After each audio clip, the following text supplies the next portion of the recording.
From the outside, they were a perfect picture of motherly devotion. Dee Blanchard, the doting caregiver, and her daughter, Gypsy Rose, a fragile girl battling a laundry list of severe illnesses. Their story pulled at heartstrings, opening wallets, and winning them a custom-built home and trips to Disney World. But behind the pink walls of their Missouri house, a different story was unfolding. A story not of sickness, but of deception. For years, Gypsy was confined to a wheelchair, her head shaved to mimic the effects of chemotherapy she never received. She endured countless unnecessary surgeries, had a feeding tube inserted into her stomach, and took medications for conditions she never had. Dee convinced doctors, charities, and the world that her daughter was a medical miracle, a frail child clinging to life. Gypsy believed it too. For most of her childhood, her mother's words were her reality. The wheelchair was her world, the feeding tube a part of her body. She was told her mind was that of a 7-year-old, her body a ticking clock. Every question, every doubt was silenced by Dee's overwhelming control. This wasn't just care. It was a prison built from prescriptions and lies. But as Gypsy entered her teenage years, cracks began to form in the facade. Secretly, late at night, she would get out of her wheelchair and walk. She discovered the internet, a window to a world beyond her mother's control. It was there she learned that the symptoms Dee described didn't match her own experience. She wasn't sick. She never was. The truth was far darker than any diagnosis. The realization was a silent earthquake. The woman she loved, her only protector, was also her captor. Every act of love was an act of control. Every medical procedure was a form of abuse. Gypsy was trapped, not by illness, but by her own mother.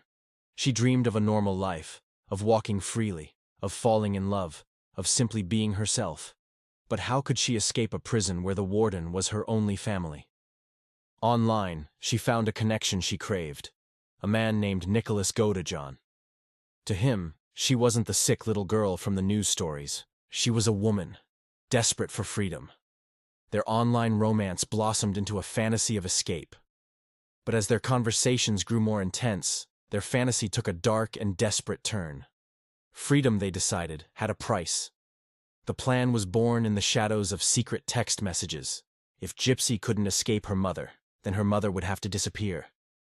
It was a choice forged from years of helplessness and abuse. The love she found online twisted into a lifeline, pulling her toward an act she believed was her only way out. Could this online stranger really be her savior? In June 2015, the unthinkable happened.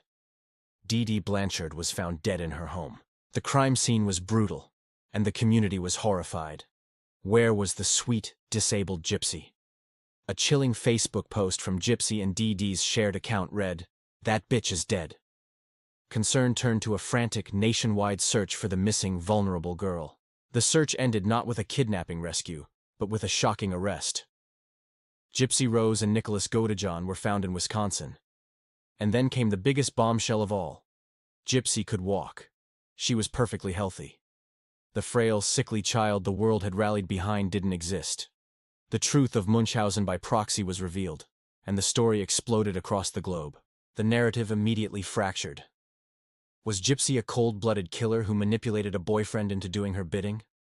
Or was she a profoundly abused victim who saw murder as her only path to freedom?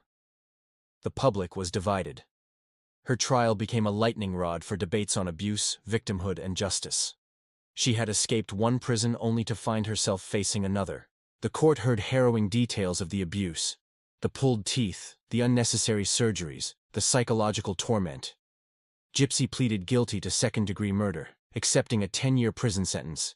It was a plea that acknowledged her role but also reflected the unbelievable circumstances that led her there. For the first time, she was separated from her mother's influence, but she was still not free. Behind bars, Gypsy began a new journey, one of self-discovery. Without the constant medication and psychological manipulation, she started to understand who she was. She was not a perpetual child. She was an adult who had survived unimaginable trauma. Prison, ironically, offered a strange kind of liberation, a space to finally heal from a lifetime of lies. For 8 years, the world watched and waited. Documentaries were made, her story becoming a cultural touchstone for a unique and tragic crime. People debated the ethics of her sentence, questioning a justice system that had to weigh a lifetime of abuse against a single act of violence. What does justice look like for a victim who also became a perpetrator? In December 2023, Gypsy Rose Blanchard walked out of prison a free woman. The internet erupted. Now in her 30s, she faces a world she has only ever seen through a screen or the filter of her mother's control. The challenges are immense. Learning to live independently, navigating fame she never asked for, and processing the trauma that defined her entire life. Her release marks the end of one chapter and the beginning of an incredibly complex one. She is rebuilding her life from the ground up, finding her voice after it was silenced for so long. Her story forces us to confront uncomfortable questions about control, love, and the desperate lengths a person will go to in order to be free. It's a tragic tale, a cautionary one, and ultimately, a story of survival against all odds. Thank you for watching. If you found this story compelling, please consider liking this video and subscribing for more deep dives into the stories that shape our world.